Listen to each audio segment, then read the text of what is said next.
If you are uncomfortable with using the term smudging and stuff like that, you probably shouldn't be using the term tulpa. What you are creating is just a split piece of yourself that will wander the world aimlessly, and it's, for lack of a better word, a ghost.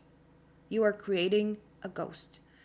Hi, my name is Mariana. This here is my channel. This here is my living room, which is full of cats, so we might be visited by some cats. And today I decided to record a video for you based on a video that I've seen from Hannah the Horrible, which is the Tulpa video. To get some housekeeping things out of the way first, this is not a direct response to Hannah's video. Hannah's video is great. This is more a discussion about the whole Tulpamancy trend, I guess. Culture wave, occult, pop culture wave. Firstly, in this video, I will be speaking in you form. It is not directed at you. It is not directed specifically at Hannah. It is just a collective, general you for ease of me putting out my thoughts in like a coherent way. So I would be speaking to a nondescript somebody collectively. Secondly, again, this is not directed at Hannah at all, even though, of course, her video, based on my personal opinions, has some mistakes. They are not her mistakes. They are mistakes that come up with the misunderstanding of the term tulpa and what people are doing. So just to be clear. Thirdly, if you are uncomfortable with using the term smudging and stuff like that, you probably shouldn't be using the term tulpa. Tulpa is a part of the Tibetan culture. It is something that I'm not sure if it's a closed practice, but for sure it is a specific practice that has specific steps, and it's not something you, I, or somebody on TikTok or on a forum should be doing. We, especially in the like Western culture, have our own terms that we can use for similar practices and similar things, and those terms, which I will be using in this video, are thought forms and servitors, just to be clear. If I use the term tulpa, I will be directly referring to the pop culture thing that people assume to be doing. But when I go into explaining what these practices are, I will be using the term thought form and servitor, because I also think they are very much more applicable to what people are doing and experiencing than the actual term of tulpa. That out of the way. Apparently, some people on the internet practice something they call tulpamancy, which, as you may know from my channel, I'm very much into like delving into the language. So let's break down, first of all, the term tulpamancy. Tulpa, again, as I said, is an ancient Tibetan practice that has been brought into the forefront of the Western occult sphere sometime in mid 1900s through theosophy. If you're like interested in specifically the term tulpa, I'm sure you can look it up. I will not be spending time explaining this term specifically. And mancy is a suffix that is used for divination. People in the Western sphere, even outside of the occult sphere, maybe in like the fantasy genre thing, will know the term necromancy, which is similarly misappropriated, I'd say, because again, necromancy stems from a practice which, in like its core, is divining through the spirits of the dead, the ancestors, etc. So it is a divinatory practice, but we know it through like raising the dead in fantasy media, literature, movies, and stuff, which is again a little bit misappropriated. Some other mancies that you might be familiar with or not familiar with include stuff like bibliomancy, which is divining from pages of a book. Typically, you would by chance turn to a page of a book and then just point at a place and just read this as an answer to your question. You could have some other terms that are tasseomancy, which is reading tea leaves. You have oneiromancy, which is divining from dreams, and stuff like that. So that's the mancy terms. So just to explain the term tulpamancy. However, when we're talking about the practice that we're talking about today and is called tulpamancy, there is no divination involved. It's about a creation of a spirit or an entity through meditation and through like other occult practices. To not make this into a deep dive, make it a shallow dive, people are sharing their experiences with creating entities or thought forms through different processes that they find online, and very often they have very negative experiences with it, with the thought forms allegedly achieving consciousness or like their own volition, and basically turning sometimes even against the creator. When we're talking about creating thought forms or servitors, especially in like the chaos magic paradigm, where you create an entity or a thought form with a specific purpose in mind, usually it is to some goal that you want them to achieve, to find something for you, to attract something for you, to help remind you to do, I don't know, your laundry or something, of course more important.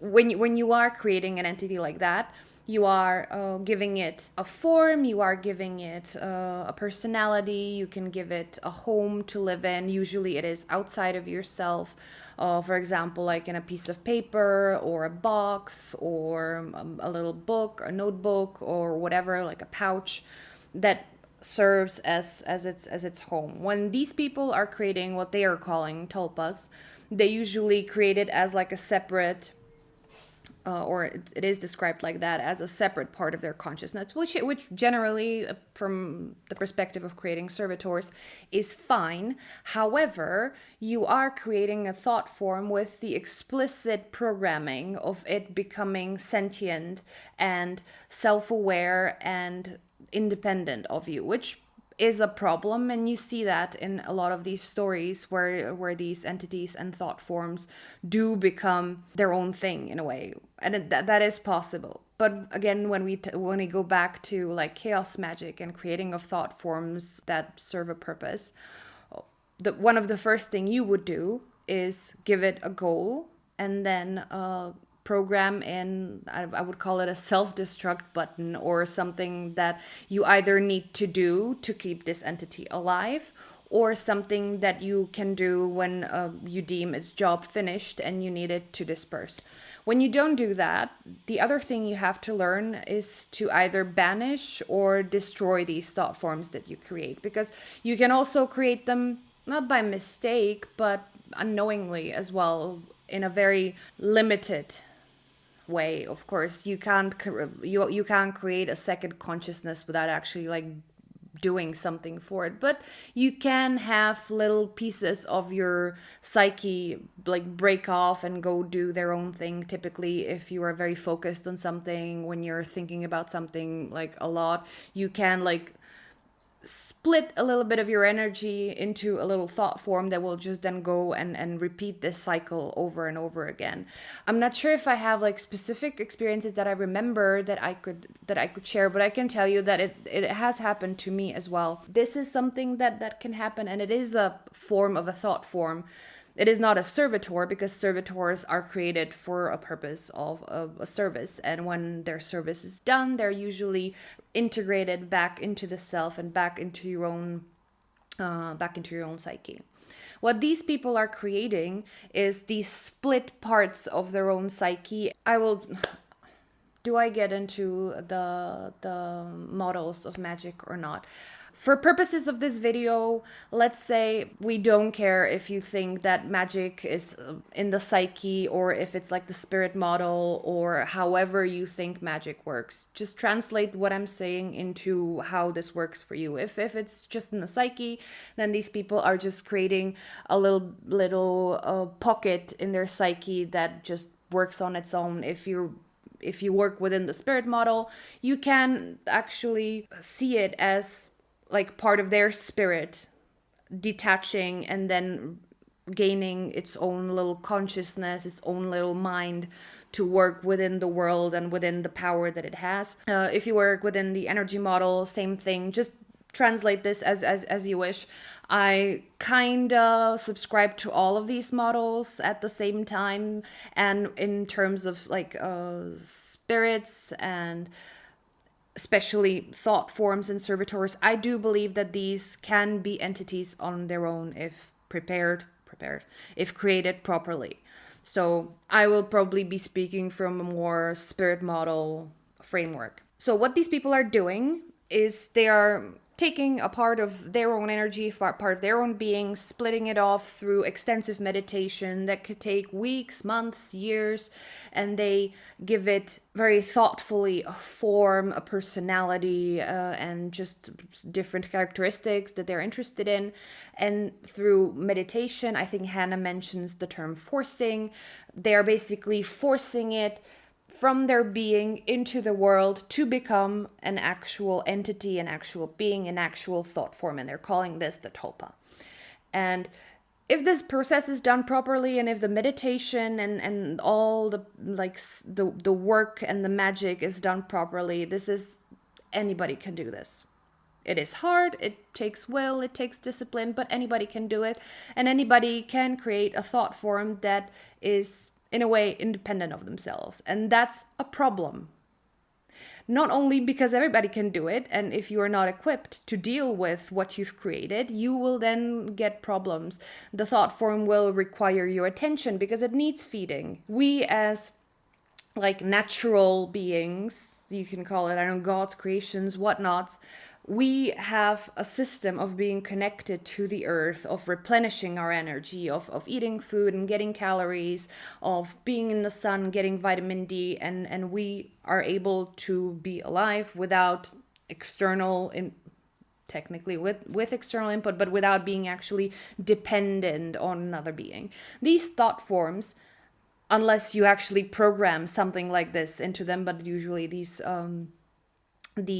manuals will not tell you, they are completely dependent on your own energy, and they will stay near you, and they will try to feed and try to replenish their own energy and also grow it, also steal more of it, and it could end up as like one of those stories where the person says that they actually switched with their Tulpa, and the Tulpa became like the main personality in the body.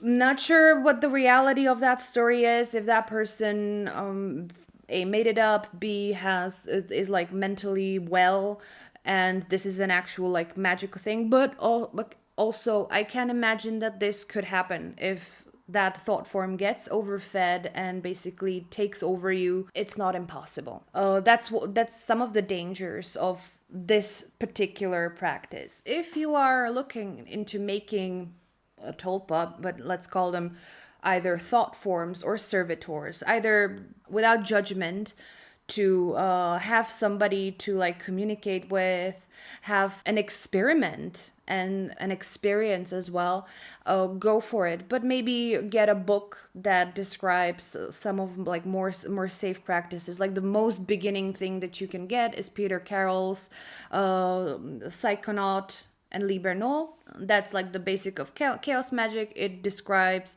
the really basic, simple way to create a servitor for a purpose that you choose. I will not be describing the practice on its own, but generally the process is more or less the same as these Tulpamancy people are describing, with the difference that it teaches you how to put like a destruct button on it, or what to do when you're done with it, or how to know that you are done with it, you know?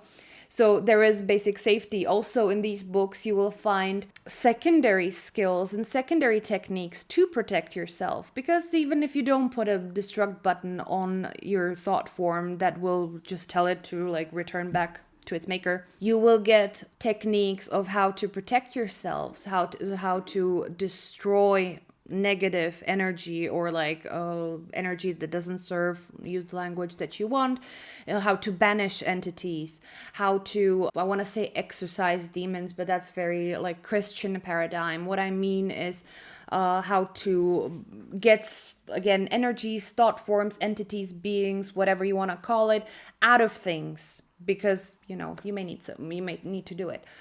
So this comes back again to like the previous video. I'll have callbacks all the time. When we are taught or shown only like parts of practices, we are missing very important building blocks in terms of what to do before and after and during to protect ourselves, but also to get the most out of what we are doing. If we're again talking about this practice specifically, and you create an entity to do whatever, at least if you are putting so much work and so much effort, give it a purpose. Give it an actual purpose that is beneficial to you or to it.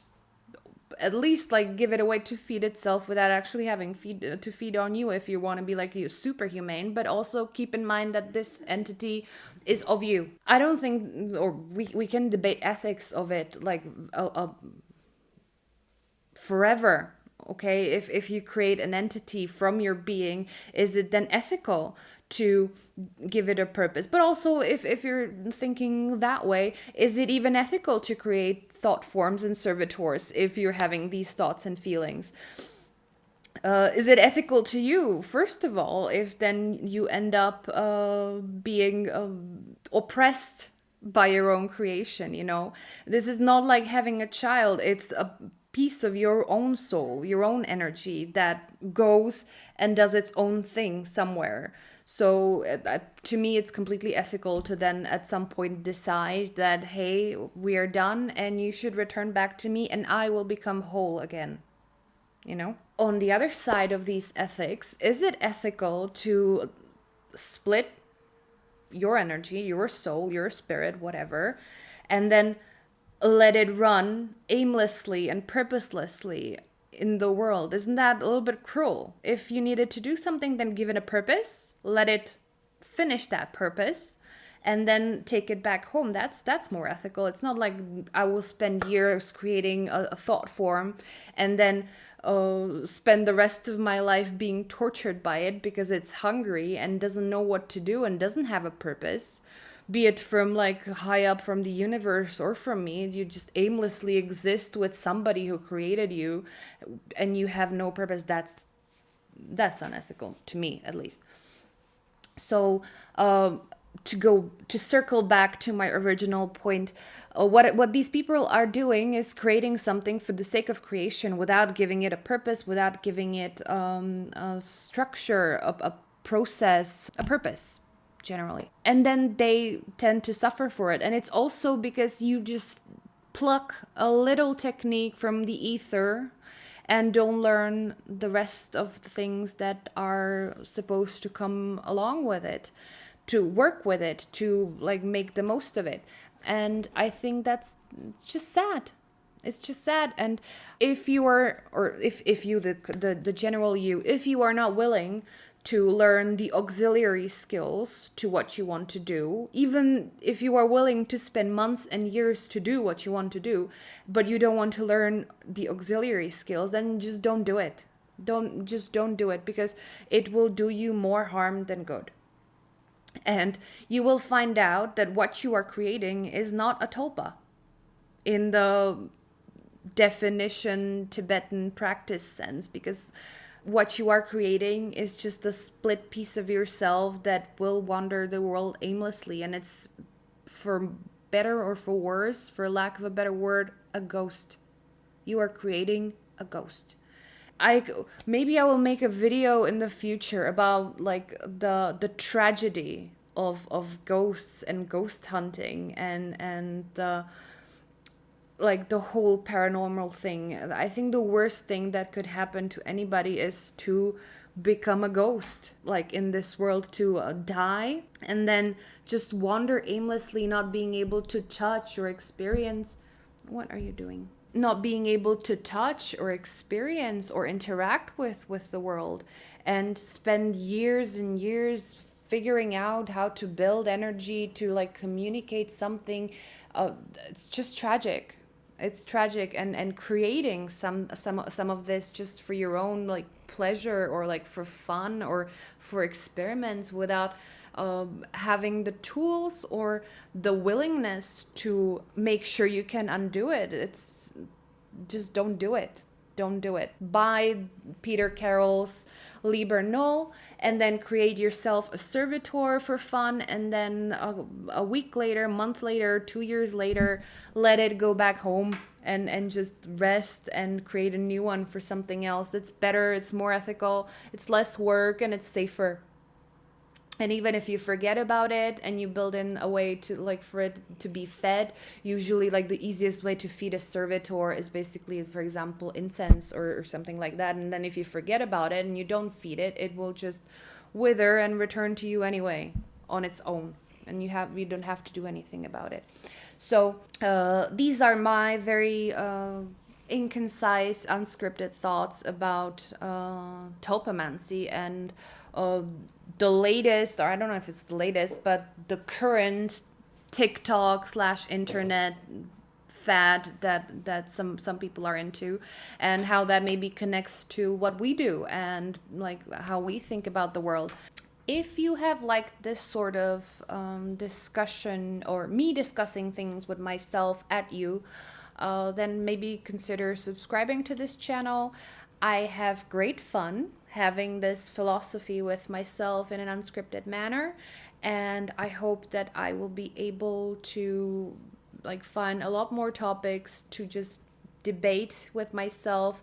I hope to find like a cross section between occult magic and like real life. In this specific video, that cross section that I see of like the magic witchy things and the everyday mundane thing is how we take something that is very simple, that everybody can do, overcomplicate it, and then pay dearly for doing so, and only because we are too lazy to get auxiliary skills to do what we want to do. I think that's my intersection for today. If you like this, subscribe. If you don't like this, don't subscribe. But above all, if this sparks some thoughts in your mind, please let me know, like in the comments below. I treat my comment sections as little forums, so I will respond with my own added thoughts, because once I finish these videos, I usually have a million other things that I was, oh my god, I should have said this. And usually the conversation in the comments lets me find more and express myself. So I'd appreciate your own thoughts on this. Thank you so much for watching, and I will see you in the next one.